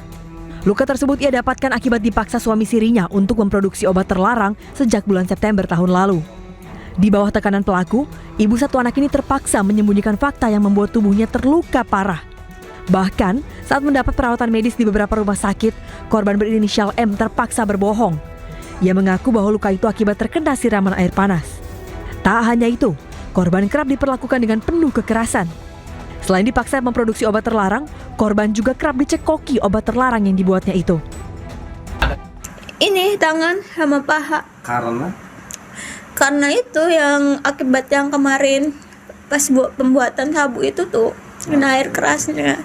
Disiram atau disengaja atau enggak sih? Pas pembuatan kan itunya ada api kan, ada api. Nah dianya malahan ke iniin aku. Siram. Iya, jadi aku papa kayak gitu kan. Nah apinya kan ke iniin, dianya malahan ke aku. Awalnya beliau juga ngomong ke pihak keluarga aku karena motor ya, kebakaran motor kayak gitu. Nah kalau aku bilangnya karena gas, karena kena kompor gas di rumah sakitnya tuh. Tapi dari pihak rumah sakit juga ini tuh bukan luka bakar kayak gitu tuh, tahu tuh. Sementara korban bersama tim kuasa hukum kini sudah melaporkan pelaku ke SPMB Mabes Polri. Dari Cirebon, Jawa Barat, Mardika, iNews melaporkan. Polisi mengungkap tindak kekerasan yang dilakukan oleh Taufik Hidayat terhadap gadis YT dilakukan secara berulang di 4 lokasi berbeda selama lebih dari 2 tahun. Pelaku dijerat dengan pasal berlapis dengan ancaman hukuman berat.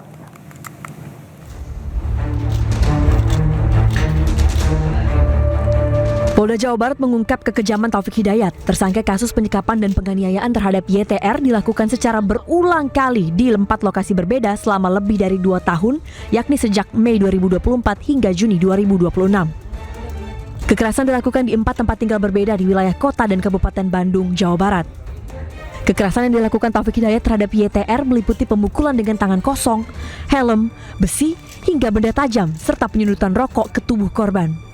Tak hanya itu, korban juga dikunci di dalam kamar kos dan ditinggalkan dalam kondisi tidak berdaya. Akibat kekerasan yang terus berulang, korban mengalami luka berat, kehilangan fungsi penglihatan pada kedua matanya, serta kesulitan berjalan akibat luka di bagian lutut.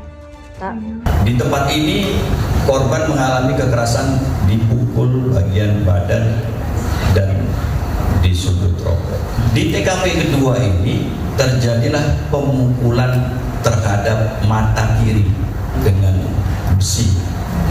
Itu yang menyebabkan, nanti kalau kesehatan nanti tanyakan sama kepala direktur rumah sakit yang sekarang ini dikabarkan tidak bisa melihat. Menurut keterangan korban di TKP ini, tadi TKP kedua mata kiri, di TKP ketiga ini mata kanan, dipukul menggunakan helm.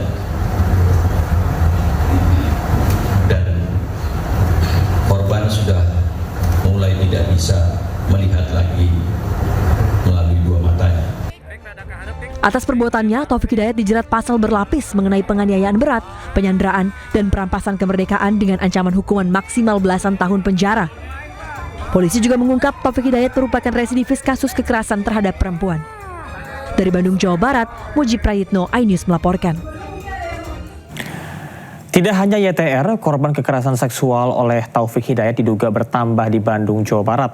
Pihak kepolisian masih melakukan penyelidikan terkait dengan laporan korban pada tahun 2024. Tak hanya YTR, korban kekerasan seksual oleh Taufik Hidayat diduga bertambah di Bandung, Jawa Barat.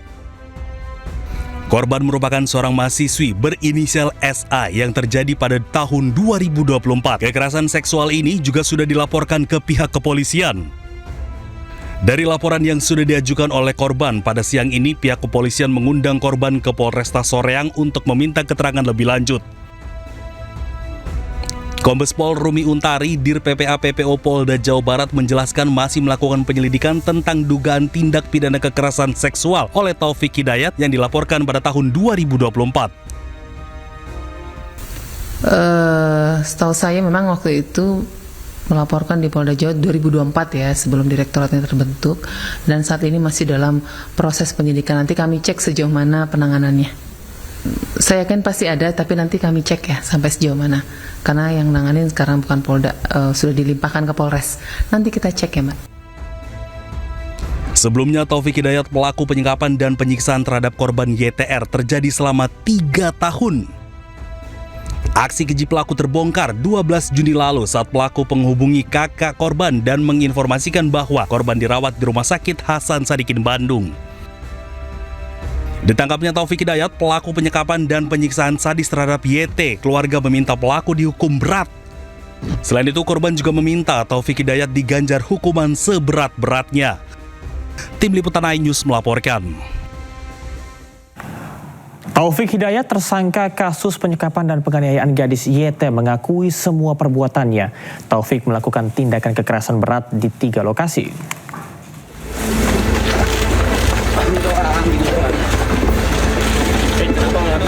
Polda Jawa Barat telah melakukan rekonstruksi 3 dari 6 tempat kejadian perkara kasus penyekapan dan penganiayaan yang dilakukan Taufik Hidayat kepada gadis YT.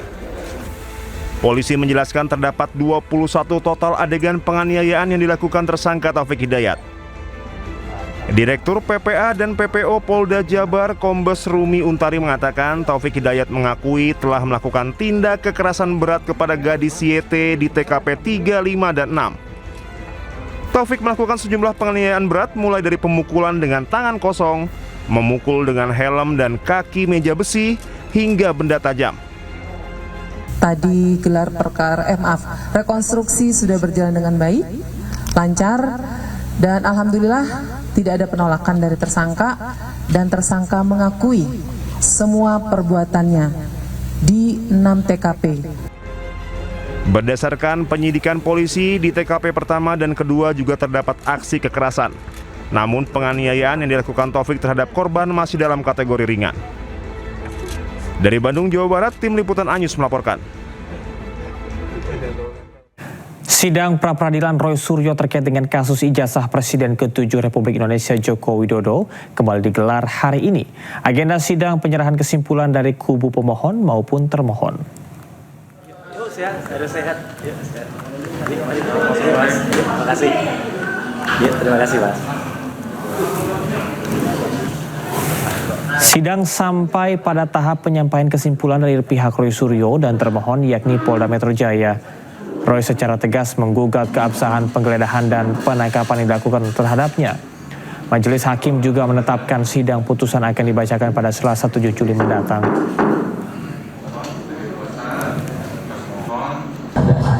Dan sampai dengan hari terakhir ya, persidangan pra-peradilan yang pertama, saya berani katakan dengan tegas sekarang, pra-peradilan yang pertama pada hari Jumat tanggal 3 Juli 2026 ini, sebelum nanti putusan pada tanggal 7 hari Selasa yang akan datang. Hari ini kita sudah sampai di ujung, dan ini hari Jumat yang berkah, dan tadi sudah dikatakan oleh Pak Abdul Ghafur Sangaji ya, kita sudah mendaftarkan kembali pra-peradilan yang kedua. Pra-peradilan yang kedua yang nanti akan mempertanyakan ya tentang bagaimana penetapan tersangka. Hari ini agendanya adalah penyampaian kesimpulan. Kesimpulan itu adalah rangkuman dari semua rangkaian proses persidangan pra-peradilan. Dari mulai pembuktian dari sisi kami, baik saksi, baik ahli maupun juga bukti surat. Kemudian juga dilakukan konfrontasi dengan bukti-bukti yang dimiliki oleh termohon dari pihak. Kuasa hukum Presiden ke-7 Joko Widodo, Yakub Hasibuan, menegaskan nantinya Jokowi akan hadir dalam sidang pembuktian perkara dugaan pencemaran nama baik dan menunjukkan ijazah asli di hadapan majelis hakim. Sementara Dr. Tifa, terdakwa kasus fitnah ijazah Jokowi, menegaskan menolak penyelesaian perkara melalui mekanisme restoratif justice. Yang mulia, pertama saya tidak akan melakukan restoratif justice. Kedua, saya akan melakukan perlawanan.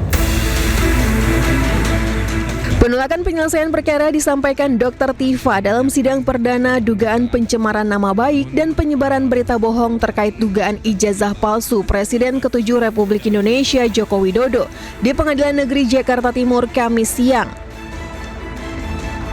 Setelah dakwaan dibacakan, Dr. Tifa menyatakan menolak penyelesaian perkara melalui mekanisme restoratif justice dan akan mengajukan perlawanan. Izin yang mulia, pertama saya tidak akan melakukan restoratif justice. Kedua, saya akan melakukan perlawanan. Ketiga, saya tidak akan menerima plea bargain. Sementara terkait kasus tersebut, kuasa hukum Presiden ke-7 Joko Widodo Yakub Hasibuan akan menunjukkan ijazah asli Jokowi sebagai bagian dari alat bukti dan akan dihadiri Jokowi sebagai bentuk penghormatan terhadap proses hukum yang sedang berjalan untuk memperkuat pembuktian di hadapan majelis hakim. Ya nanti apakah Pak Jokowi akan hadir Pak? Tadi diminta juga. Kemarin kami juga baru bertemu langsung dengan Pak Jokowi juga dan beliau menyatakan siap untuk hadir, tentunya untuk merupakan penghormatan beliau dapat menunjukkan ijazahnya di forum yang sangat terhormat ini dan forum yang valid. Karena selama ini Pak Jokowi diminta diserang berbagai narasi-narasi oleh pihak-pihak yang tidak bertanggung jawab menurut kami untuk menunjukkan di forum-forum yang menurut kami juga tidak benar. Dan sekarang kami mendapatkan kesempatan untuk menghadirkan ijazahnya di forum yang terhormat ini dan Pak Jokowi sangat menghormati itu dan sangat menunggu waktu itu nanti. Penegasan berarti nanti Pak Jokowi akan membawa langsung ijazah aslinya untuk ditunjukkan di dalam persidangan? Yes, betul Mas. Karena ijazah yang sudah disita itu kan SMA dan UGM. Jadi nanti tentu penuntut umum juga akan menghadirkan itu dan Pak Jokowi akan memperlihatkan itu semua. Diperkirakan agenda pembuktian berlangsung sekitar 3 hingga 4 pekan mendatang karena persidangan masih akan melewati tahapan pembacaan eksepsi dan putusan sela sebelum memasuki pemeriksaan saksi dan alat bukti. Dari Jakarta, tim liputan iNews melaporkan. Gitu ya, sidang selesai. Komisi Informasi Publik Jawa Tengah memeriksa dokumen administrasi pencalonan Wali Kota Solo tahun 2005 di kantor Dinas Perpustakaan dan Kearsipan Kota Solo. Hal itu dilaksanakan karena ada sengketa keterbukaan informasi publik mengenai dokumen administrasi pencalonan Joko Widodo di ajang pemilihan Wali Kota Solo 2005. Menurut Ketua Majelis Komisioner Komisi Informasi Provinsi Jawa Tengah, Ermi Sri Adianti, pemeriksaan ini dilakukan untuk menindaklanjuti dalil-dalil yang diajukan dalam sidang sengketa informasi publik terkait dengan ijazah Joko Widodo. Pemeriksaan ini merupakan bagian dari persidangan di sengketa informasi dengan pemohon Muhammad Taufik dan law firm dan termohon pemerintah Kota Solo terkait dengan ijazah Joko Widodo. Dalam persidangan sebelumnya, pihak termohon yakni Pemkot Solo mendalilkan dokumen ijazah yang dimohonkan tersebut tidak dikuasai atau dimiliki oleh lembaga kearsipan daerah maupun dinas perpustakaan setempat. Jadi hari ini kita melakukan kegiatan yang namanya pemeriksaan setempat.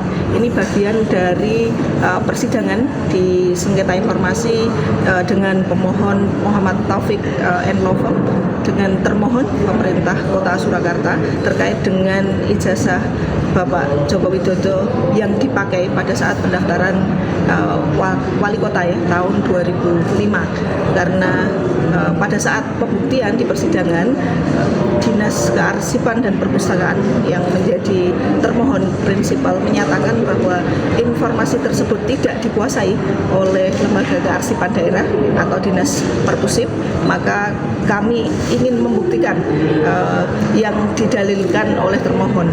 Jadi apakah betul tidak dikuasai? Kalau tidak dikuasai kan artinya tidak punya ya. Jadi meskipun dikatakan tidak punya, majelis juga harus membuktikan. Oleh karena itu kita akan melakukan pemeriksaan setempat pada saat sidang yang lalu diputuskan seperti itu dan hari ini kita hadir.